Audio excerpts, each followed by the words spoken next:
Hi, I'm Dr David Perl, a medical doctor, psychotherapist, counsellor and leadership coach. But more importantly, for this conversation, I have also suffered from limerence myself back in 2010.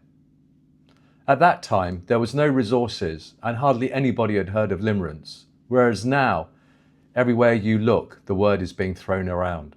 And since that time, I've been working with many people with limerence. In 2014, I set up Limerence.net, this community that has now grown to over 4,000 members on a forum and has given help to many hundreds of people worldwide.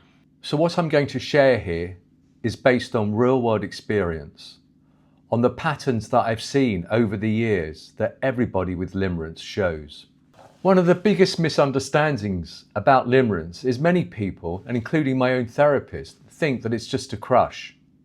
But actually, it's way more intense than that. I remember when I went to see my own therapist to tell her that I was struggling with this condition.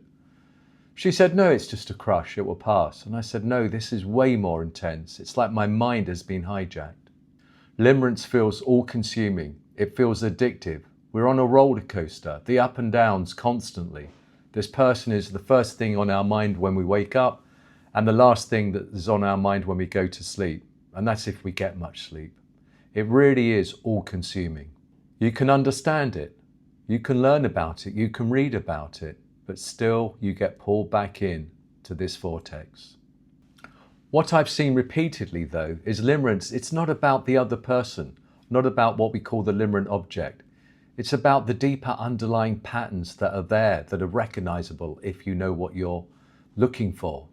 It's a pattern of emotional dependency, of reinforcement, of uncertainty, of highs and lows, intermittent reinforcement, as I said before.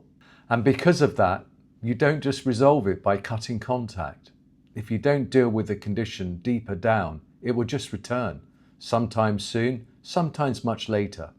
This is why many people get stuck. They understand the condition, but they just can't do anything about it. Actually, in the definition, it is actually called an involuntary attraction to another person. And this pattern that is running internally can last months or years. I've even worked with clients that have had limerence for decades.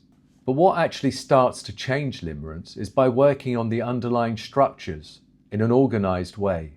That means understanding the cycles, learning how to interrupt them, and shifting to what's driving it underneath, what's driving it at a deeper, more unconscious level.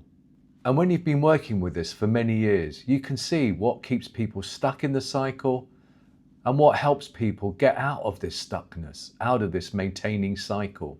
And so if you recognize this in yourself, the next step is to go deeper. There's a free training here where I break this down properly and I walk you through the key patterns that keep limerence in place and what actually begins to shift it. You can access this free course below.